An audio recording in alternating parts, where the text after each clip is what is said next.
Faster than a speeding bullet. More powerful than a locomotive. Able to leap tall buildings at a single bound. Look, up in the sky. It's a bird. It's a plane. It's Superman. Kellogg's Pep. P-E-P, Pep.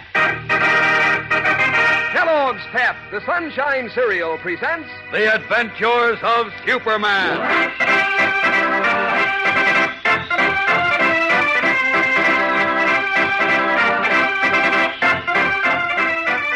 Today, grave danger hovers over Jimmy Olsen as he leaves his home against Clark Kent's orders, hopeful of finding some clue to the mysterious disappearance of Editor Perry White.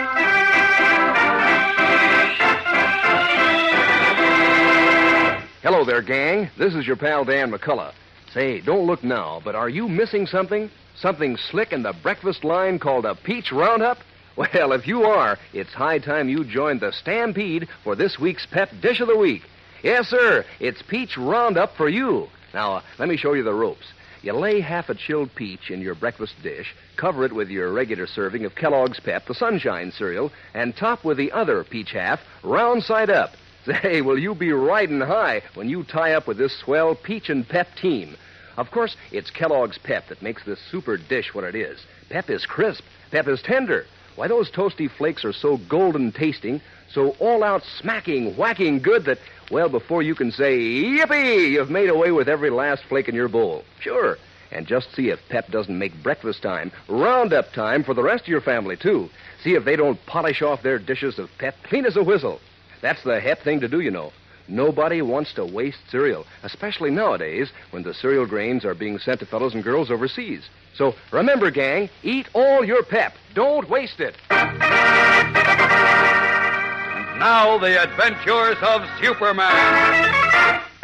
When John Grayson, millionaire publisher of the Daily Planet, appointed a man named Homer Smith to act as his personal representative, Smith ordered Editor Perry White to withdraw the Planet's support from the World Peace Federation and to attack it instead. But White defied Smith, and that evening he disappeared. Saying he had a theory he wished to investigate, Clark Kent sent Jimmy Olsen home with strict orders to remain there. But shortly before midnight, the young reporter received a phone call from an unknown man who said he had a message for him from White and instructed him to come to the newspaper club. As we continue now, Jimmy has just left his house. It is a dark, moonless night, and the street is deserted. Jimmy hesitates a moment, remembering Kent's words. You're in great danger, Jim. I want you to promise me not to leave your house until morning. Oh, shucks. Nothing can happen to me at the newspaper club. I'll walk up to the boulevard and flag a cab.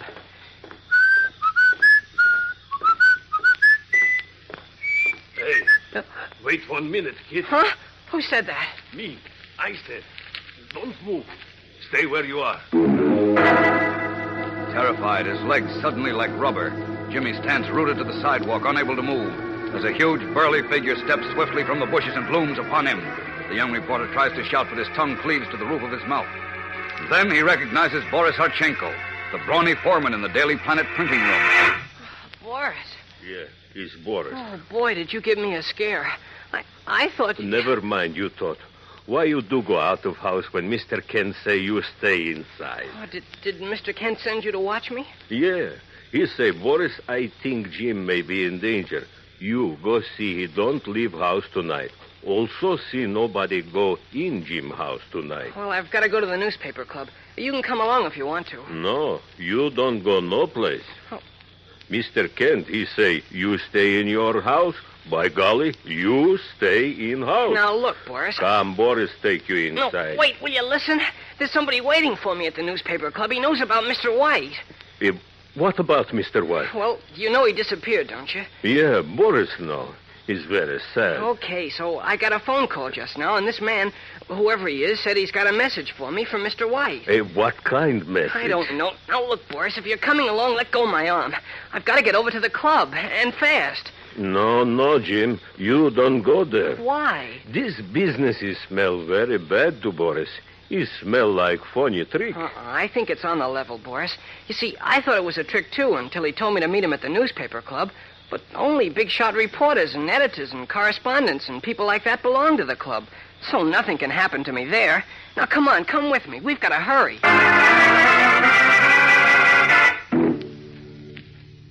This is the newspaper club library, Boris, where the man said he'd wait for me. Is nobody here? That's funny. Like I say before, this is smell bad, Jim. But why should he tell me to come all the way down here if he... Oh, wait, here comes a porter. I'll ask him. Excuse me. I'm Jim Olson of the Daily Planet. Yes, sir, Mr. Olson. I've seen you here with Mr. White and Mr. Kent. Oh, that's right. Well, listen, somebody was supposed to meet me tonight, here in the library. Do you recall anyone waiting here? No, sir. Could you tell me who the gentleman is, Mr. Olson? Well, I don't know. He just called me up to say he had to see me about about something important and said he'd wait in the library. I see. I'm sorry, but I don't recall seeing anyone in here during the last hour. Oh, gosh. I don't understand this at all. Puzzled and uneasy, Jimmy Olsen and Boris Archenko stand in the library of the newspaper club, uncertain of what to do next. Meanwhile, in John Grayson's fine home in a nearby suburb, Clark Kent is questioning Mrs. Grayson, wife of the Daily Planet publisher. So you don't know where your husband is, Mrs. Grayson? No, I don't, Mr. Kent. He packed a bag and left the house this morning, soon after you and Mr. White had been here. Didn't you ask him where he was going? Well, Yes? I... Look, Mrs. Grayson, I'm not merely being curious, you understand. Perry White has disappeared. And, well, it's just possible that Mr. Grayson might be able to help me trace him. I'm terribly shocked about Mr. White, but I really have no idea where my husband is, Mr. Kent. I did ask him where he was going. What did he say? He said he didn't know. What? He said it depended on how certain affairs developed. Well, that's all he would tell me. That's odd. I'm really quite worried, Mr. Kent. My husband never acted this way before. Well, he hasn't been at all like himself lately either. How do you mean? Well, he's always been so hearty, you know, and good-natured. But lately he's been so quiet and distraught. Why, he never even smiles anymore. I tried to talk to him about it several times, but he just snapped at me. Sounds as if there's something on his mind, doesn't it? I'm sure there is something worrying him, but he won't admit it. And once or twice, Yes? well, I had the distinct impression that he was terribly frightened of something. I'm sure he is. And John, why, he's never been afraid in his life. I can't understand it. I worry about it. Naturally, but I'm glad you've taken me into your confidence, Mrs. Grayson. Maybe I can help get to the bottom of this mystery. I do hope so. Tell me, do you know a man named Smith, Homer Smith? Well, yes. He's been here several times to see John. I believe he's some sort of business associate. Why do you ask? I'm a bit curious about him. What do you know about Mr. Smith? Well, very little, really. He had dinner with us once, a month or two ago, and he's dropped in several times since then. Usually in the evening when he and John close themselves in the den to talk business, he... Oh. What is it? Oh, I know this seems silly, but it just occurred to me that John always seems especially disturbed after one of Mr. Smith's visits. Oh, that's very interesting. Do you happen to know where Mr. Smith lives, Mrs. Grayson? Well, let me see. He mentioned it once. Oh, yes, I remember. He lives at the Metropolis Hotel. Metropolis Hotel? I left Lois there. I beg your pardon? Oh, nothing. I've got to leave now, Mrs. Grayson. Please don't worry about Mr. Grayson. I'm quite sure he's all right. Good night. Leaving the Grayson residence, Clark Kent steps behind a tall hedge and swiftly resumes his true identity of Superman. Then, up, and away! Leaping high into the night sky, Superman streaks back to the city and to the Metropolis Hotel, where the mysterious Mr. Homer Smith lives, and where Lois Lane is supposedly still waiting for Kent's return. Meanwhile, Jimmy Olsen and Boris Archenko, after fruitless questioning of clerks and page boys, have left the newspaper club and entered a taxi which was waiting at the curb. I can't understand why this guy phoned me and said he had a message from Mr. White and then wasn't at the club. It doesn't add up, Boris. No, all I know is whole thing still smell bad, Jim. Very bad. Where to, gents? 1623 West... What? The driver, he asked where we go. 1623 Quiet, West... Boris. What did you say, driver? I said, where do you want to go? 1623 Western Avenue. Okay. Hey, what for? Boris, it's him. Him who? This taxi driver. He's the man who phoned me tonight. What? Yes, I'm sure of it. Now that I got a good look at him, I know he's the guy who drove Mr. White from the Balsam building when the chief disappeared. Boy, are we in a spot. His mouth dropping in shocked amazement, Boris Archenko looks from the excited Jimmy Olsen to the wiry, red-headed little driver at the wheel of their cab.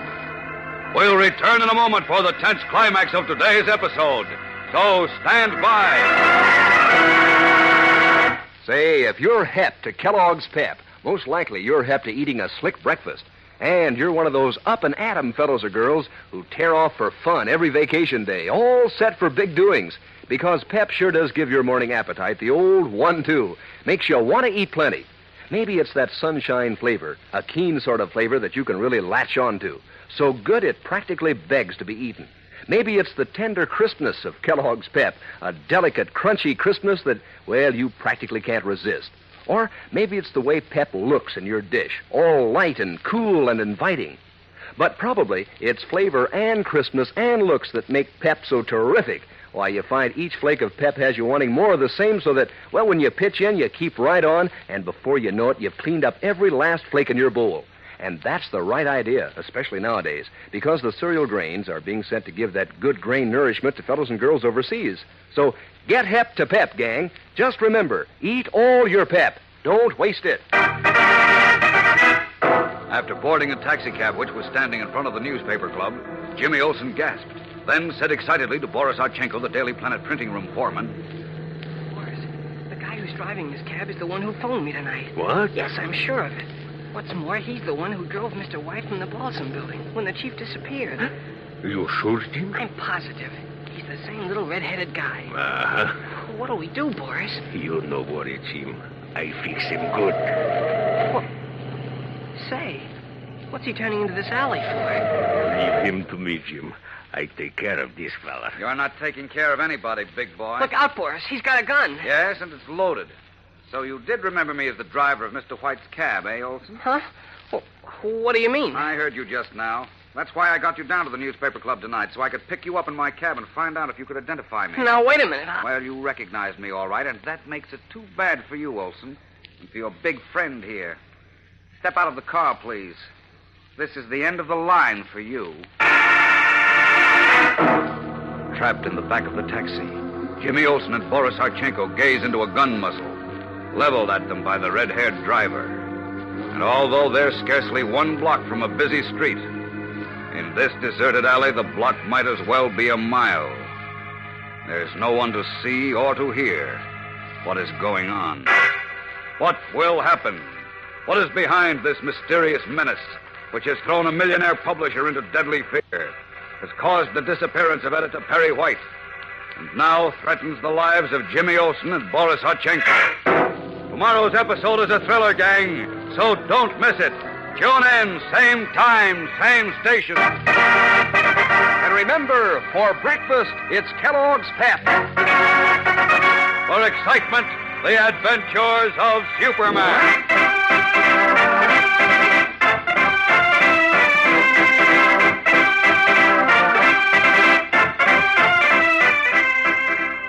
Superman is a copyrighted feature appearing in Superman DC comic magazines and is brought to you Monday through Friday at the same time by Kellogg's Pep, the Sunshine Cereal.